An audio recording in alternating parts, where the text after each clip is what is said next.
வாழ்க்கையில் நம்மளால எதுவுமே சாதிக்க முடியாது அப்படின்னு நினைக்கிற ஆள்ல நீங்களும் ஒருத்தங்களா?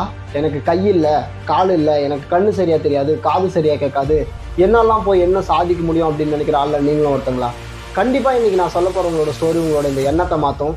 ஹலோ மை டியர் வியூவர்ஸ், இன்றைக்கி நம்ம மண்டே மோட்டிவேஷனில் பார்க்க போகிற ஆளோட பேர் Bethany Hamilton.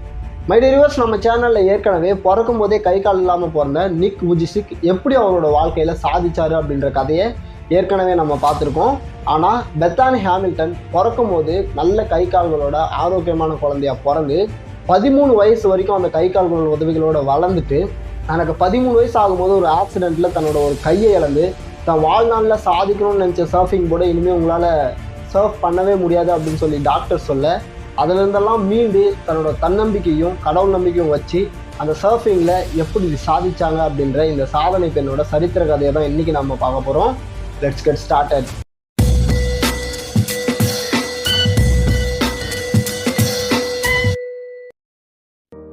My dear viewers, Bethany ஹாமில்டனோட இந்த ஒரு ஸ்டோரி கண்டிப்பாக உங்களை மோட்டிவேட் பண்ணும் அப்படின்றத சொல்லிட்டு இந்த கதையை நான் ஸ்டார்ட் பண்ணுறேன்.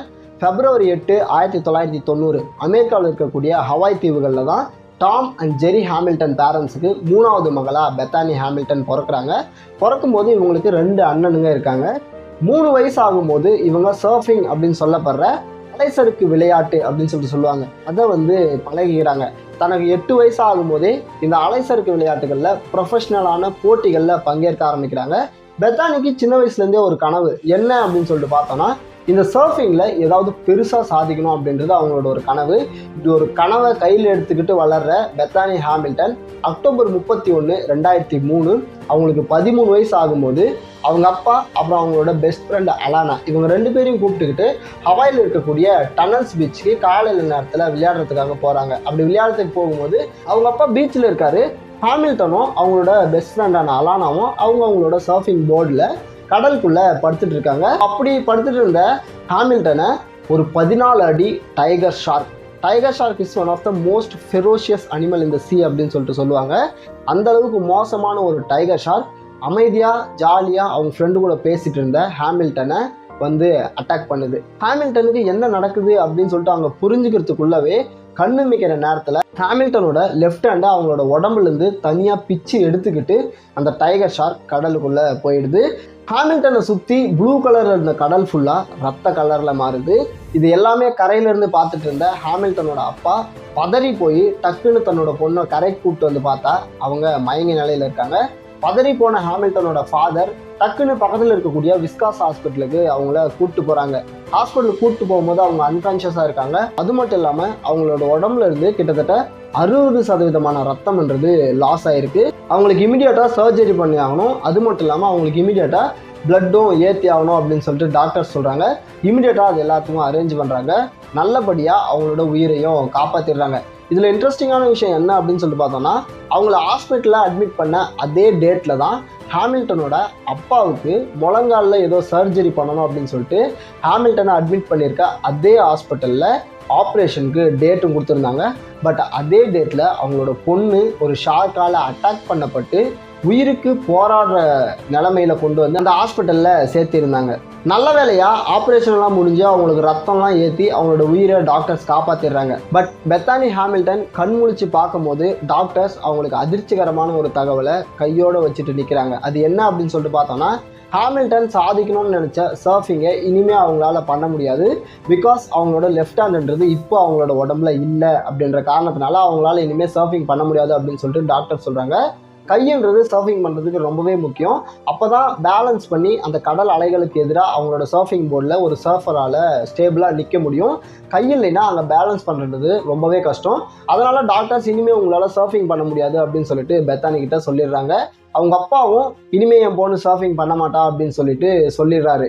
என்னதான் டாக்டர்ஸ் அவங்கள சர்ஃபிங் பண்ண முடியாதுன்னு சொன்னாலையும், என்னதான் அவங்க அப்பா அவங்கள சர்ஃபிங் பண்ணக்கூடாதுன்னு சொன்னாலையும், எனக்கு கை தான் போச்சு, மற்றதெல்லாம் நல்லா தானே இருக்குது, என்னால் கண்டிப்பாக சர்ஃபிங் பண்ண முடியும் அப்படின்ற தன்னம்பிக்கையோடையும் கடவுள் மேலே இருந்த நம்பிக்கையோடையும் அவங்க ஆக்சிடெண்ட் ஆன 26வது நாள் மறுபடியும் சர்ஃபிங் பண்ண கடலுக்குள்ளே போகிறாங்க பெத்தானி ஹாமில்டன்.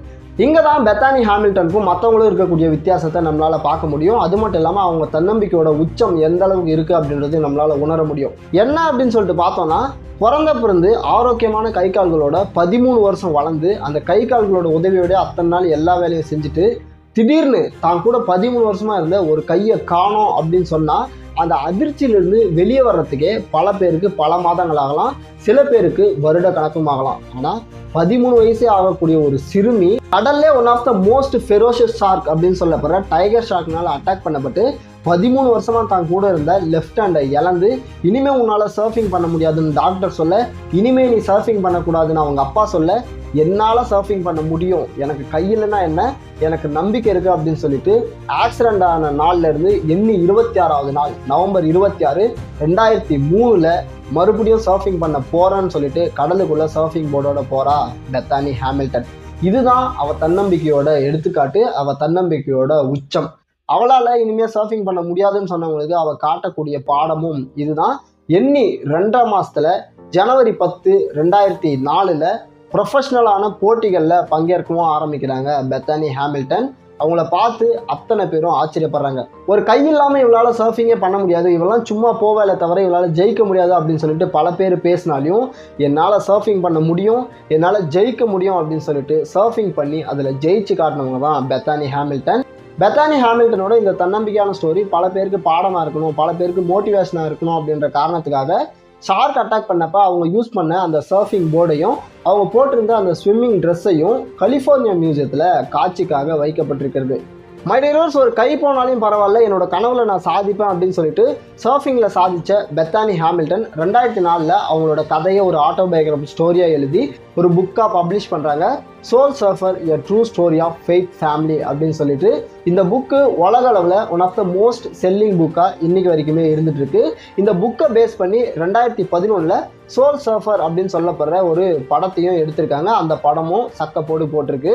ஃபைனலாக மை டியர்ஸ், பெத்தானி ஹாமில்டனோட ஸ்டோரியிலிருந்து நம்ம தெரிஞ்சுக்க வேண்டிய விஷயம் என்ன அப்படின்னு சொல்லிட்டு பார்த்தோம்னா, முதல் விஷயம் தன்னம்பிக்கை. டாக்டர்ஸ் இனிமேல் உன்னால் சர்ஃபிங் பண்ண முடியாதுன்னு சொன்னாலையும், அவங்க அப்பா இனிமேல் உன்னை சர்ஃபிங் பண்ணக்கூடாதுன்னு சொன்னாலையும், அவங்களோட தன்னம்பிக்கையினால் சர்ஃபிங் பண்ண முடியும் அப்படின்னு சொல்லிட்டு ஒரு கையே இல்லைனாலையும் சர்ஃபிங் பண்ணி அவங்களோட கனவுல சாதிச்சாங்க பெத்தானி ஹாமில்டன். அதே மாதிரி நமக்கு தன்னம்பிக்கை அப்படின்ற ஒன்று இருந்தால், நம்மக்கிட்ட கை கால்கள் இல்லைனாலையும் தன்னம்பிக்கை மட்டுமே நம்மளை சாதிக்க உதவி பண்ணும் அப்படின்றதையும் என்றைக்குமே மறந்துடாதீங்க. ரெண்டாவதாக நம்ம அவங்க ஸ்டோரியிலிருந்து தெரிஞ்சுக்க வேண்டிய விஷயம் என்ன அப்படின்னு பார்த்தா, கடவுள் நம்பிக்கை. பெத்தானி ஹாமில்டன் எங்கே டிவி இன்டர்வியூவில் போனாலும் சொல்கிற முதல் வார்த்தை, என்னுடைய கடவுள் நம்பிக்கையும் என்னுடைய தன்னம்பிக்கையும் தான் நான் இன்னைக்கு இந்த அளவுக்கு சர்வை பண்ணி இவ்வளோ தூரம் சாதிச்சதுக்கு காரணம் அப்படின்னு சொல்லிட்டு சொல்லுவாங்க. ஸோ கடவுள் நம்பிக்கை அப்படின்றதும் ஒவ்வொருத்தருக்கும் முக்கியமான ஒரு விஷயம். உங்களுக்கு கடவுள் நம்பிக்கை இருக்குது அப்படின்னா அதை முழுசாக நம்புங்க, கண்டிப்பாக உங்களுக்கு அவங்க ஹெல்ப் பண்ணுவாங்க. ஸோ இது 2 விஷயம் தான் பெத்தானி ஹாமில்டனோட ஸ்டோரியிலிருந்து நம்ம தெரிஞ்சுக்க வேண்டியது. பெத்தானி ஹாமில்டனோட இந்த ஸ்டோரி கண்டிப்பாக உங்களை யாராவது மோட்டிவேட் பண்ணியிருக்கோம் அப்படின்னு சொல்லிட்டு நான் நம்புகிறேன். மறுபடியும் நாளைக்கு இதே மாதிரி ஒரு இன்ட்ரெஸ்டிங்கான வீடியோவில் மீட் பண்ணுறேன். Tata, bye by.